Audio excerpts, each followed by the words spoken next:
Om Shri Sai Nathaya Namaha. Let us start chapter 39 and 40. Baba's knowledge of Sanskrit, his interpretation of a verse from Gita, construction of the Samadhi Mandir.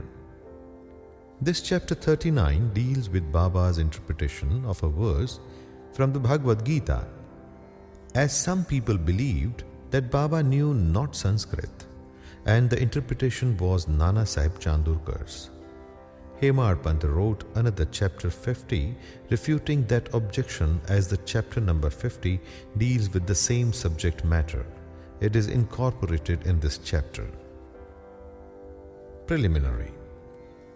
Blessed is Shirdi and blessed is Dwarka Mai, where Shri Sai lived and moved until he took Mahasamadhi.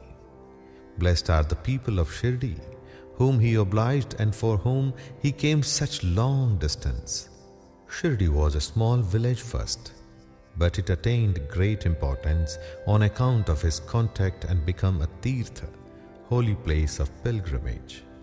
Equally, blessed are the women folk of Shirdi.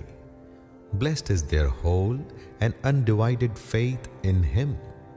They sang the glories of Baba while bathing, grinding, pounding corn and doing other household work. Blessed is their love, for they sang sweet songs which calm and pacify the minds of the singers and listeners. Baba's interpretation. Nobody believed that Baba knew Sanskrit. One day, he surprised all by giving a good interpretation of a verse from the Gita to Nana Sahib Chandurkar. A brief account about this matter was written by Mr. B.V. Dev, retired Mamlatdar, and published in Marathi in Shri Sai Leela magazine, volume 4, Safuta Vishaya, page 563. Short accounts of the same are also published in Sai Baba's Charters and Sayings, page 61, and in The Wondrous Saint Sai Baba, page 36, both by Brother B.V. Narsimha Swami. Mr. B.V. Dev has also given an English version of this in his statement dated 27/9/1936 and published on page 66 of Devotees' Experiences Part 3, published by the Said Swami. As Mr. Dev has got first-hand information about this subject from Nana Sahib himself, we give below his version. Nana Sahib Chandurkar was a good student of Vedanta. He had read Gita with commentaries and prided himself on his knowledge of all that. He fancied that Baba knew nothing of Sanskrit texts. So Baba one day pricked the bubble. These were the days before crowds flocked to Baba, when Baba had solitary talks at the mosque with such devotees. Nana was sitting near Baba and massaging his legs and muttering something. Baba asked, "Nana, what are you mumbling to yourself?" Nana said, "I am reciting a shloka from Sanskrit." Baba said, "What shloka?" Nana answered, "From Bhagavad Gita." Then Baba asked, "Utter it loudly." Nana then recited Bhagavad Gita, chapter 4, page 34, which is as follows.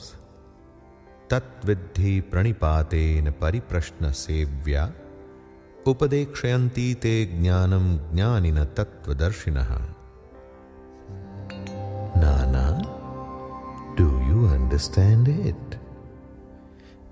Yes. If you do, then tell me its meaning. It means this making Sashtang Namaskar, that is prostration, asking the Guru, serving him, learn what this knowledge is. Then those who have attained the real knowledge of the Sadvastu, means Brahma, will give you Upadesha, means instruction of knowledge. Nana, I do not want this sort of collected purport of the whole stanza. Give me each word, its grammatical force and meaning. Then Nana explained it word by word. Baba said, Nana, is it enough to merely make prostration? Nana said, I do not know any other meaning for the word pranipad than making prostration. What is pariprashna? Asking questions. What does prashna mean? The same, questioning. If pariprashna means the same as prashna, why did Vyasa add the prefix pari? Was Vyasa off his head? I don't know of any other meaning for the word pariprashna. Seva. What sort of seva is meant? Baba, just what we are doing always. Is it enough to render such service? Baba, I do not know what more is signified by the word seva. In the next line, Upadekshayanti Jnanam, can you so read it as to read any other word in lieu of jnanam? Yes. What word? Ajnanam. Taking that word instead of jnana, is any meaning made out of the verse? No, Baba. Shankar Bhashya gives no such construction. Never mind. If it does not, is there any objection to using the word of ajnana? If it gives a better sense? Baba, I do not understand how to construe by placing ajnana in it. Why does Krishna refer Arjuna to jnanis or tattvadarshis to do his prostration, interrogation and service? Was not Krishna a tattvadarshi? In fact, Jnana himself. Yes, he was. But I do not make out why he referred Arjuna to jnanis. Nana, have you not understood this? Nana was humiliated. His pride was knocked on the head. Then Baba began to explain. First, it is not enough merely to prostrate before the Jnanis. We must make Sarvasva Sharanagati, means complete surrender to the Sadguru. 2. Mere questioning is not enough. The question must not be made with any improper motive or attitude or to trap the Guru and catch at mistakes in the answer or out of ideal curiosity. It must be serious and with a view to achieve moksha or spiritual progress. 3. Seva is not rendering service, retaining still the feeling that one is free to offer or refuse service. One must feel that he is not the master of the body, that the body is Guru's and exists merely to render service to him. If this is done, the Sadguru will show you what the Jnana referred to in the previous stanza is. Nana did not understand what is meant by saying that a Guru teaches Ajnana. Then Baba said, how is Jnanudesha? That is, imparting the realization to be effected. Destroying ignorance is Jnana. Removal of ignorance is like this. O Arjun, if dream and sleep disappear, you are yourself. It is like that.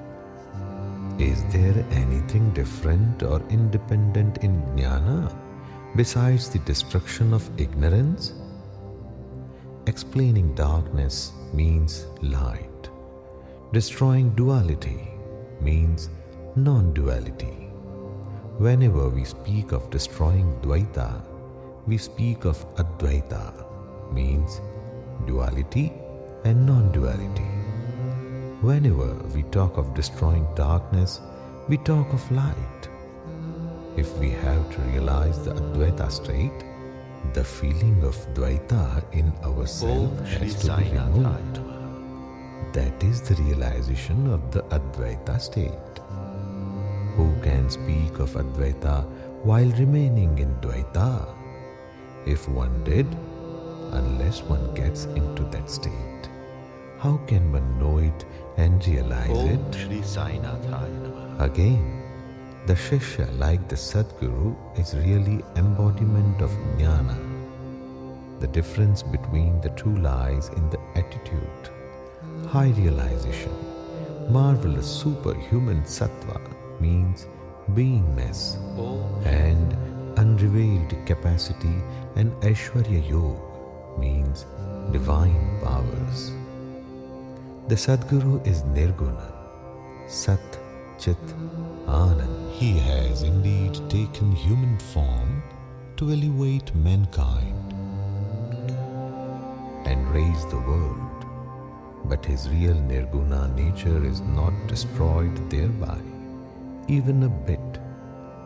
His beingness or reality, divine power and wisdom remain undiminished. The disciple also is in fact of the same Swarupa, but it is overlaid by the effect of the samskara of the innumerable births in the shape of ignorance, which hides from his view that he is Shuddha Chaitanya.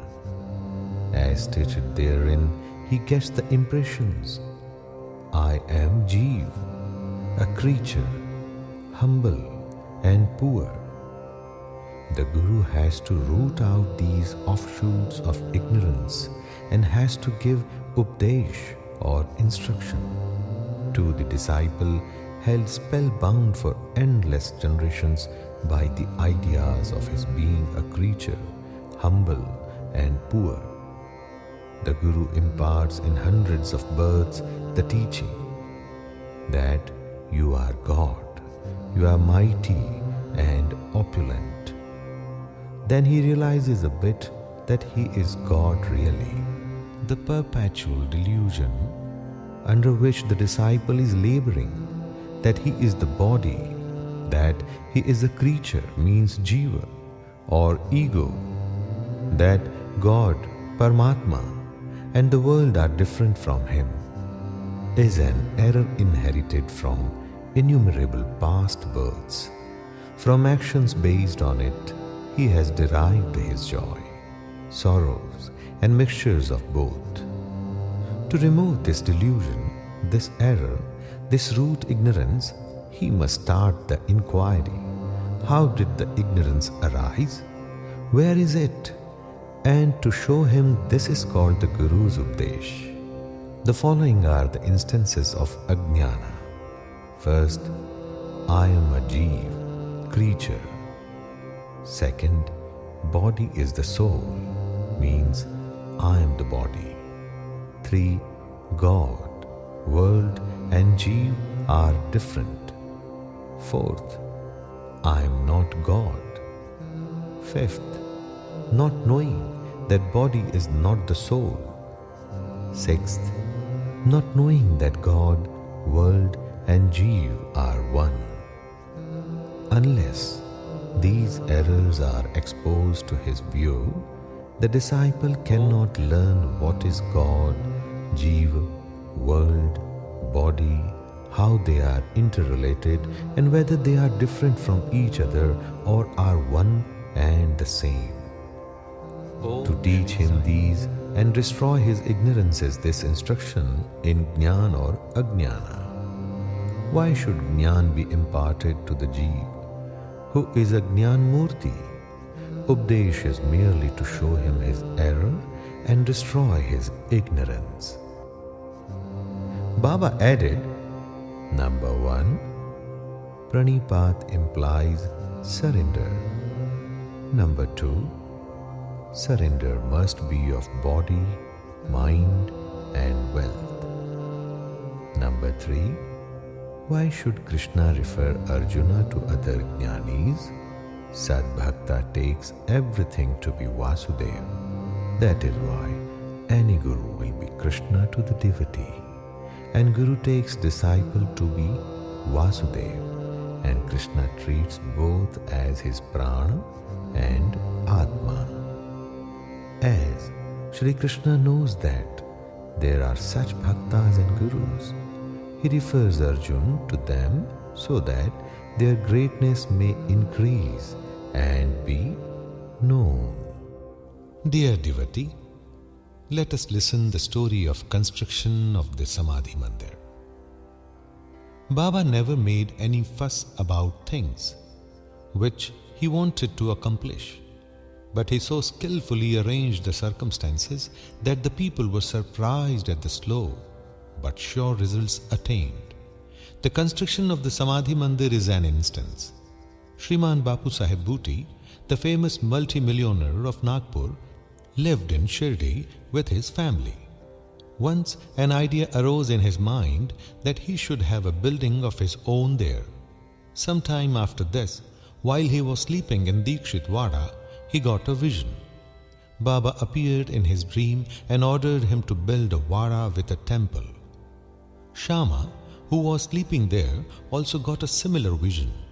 When Bapu Sahib awoke, he saw Shama crying and asked the latter as to why he was in tears. Shama replied that in his vision, Baba came to him and ordered distinctly, "Build the Vada with the temple. I shall fulfill the desires of all." On hearing the sweet and loving words of Baba, I was overpowered with emotion. My throat was choked. My eyes were overflowing with tears and I began to cry. Bapu Sahib was surprised to see that both their visions tallied. Being a rich and capable man, he decided to build a Vada there and drew up a plan with Shama. Kaka Sahib Dikshit also approved of it. And when it was placed before Baba, he also sanctioned it immediately. Then the construction work was duly started, and under the supervision of Shama, the ground floor and the cellar and the well were completed. Baba, on his way to and from Lendi, also suggested some improvements. Further work was entrusted to Bapu Sahib Jog, and when it was going on, an idea struck Bapu Sahib Bhuti's mind that there should be an open space or platform, and in the center, the image of Murlidhar, means Lord Krishna, with the flute be installed. He asked Shama to refer this matter to Baba and get his consent. The latter asked Baba about this when he was just passing by the Vada. On hearing Shama, Baba gave his consent, saying, "After the temple is complete, I will come there to stay." And staring at the Vada, he added, "After the Vada is complete, we shall use it ourselves. We shall live, move and play there, embrace each other and be happy." Then Shama asked Baba whether this was the auspicious time to begin the foundation work of the central room of the shrine. Baba answered in the affirmative. Then Shama got a coconut broken there and started the work. In the due time, the work was completed and an order was also placed for making a good image of Murlidhar. But before it was ready, a new situation turned up. Baba became seriously ill. Bapu Sahib became very sad and dejected, thinking that if Baba passed away, his Vada would not be consecrated by the holy touch of Baba's feet, and all his money, about 1 lakh rupees, would be wasted away. But the words, "Keep me in the Vada," which came out of Baba's mouth just before his passing away, consoled not only Bapu Sahib, but one and all. In due time, Baba's holy body was placed and preserved in the central shrine meant for Murlidhar, and Baba himself became Murlidhar. And the Wada thus became the Samadhi Mandir of Sai Baba.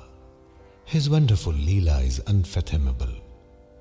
Blessed and fortunate is Bapu Sahib Bhuti, in whose Wada lies the holy and the pure body of Baba. Bow to Shri Sai. Peace be to all. Shri Sai Nathar Paramastu. Shubham Bhavatu.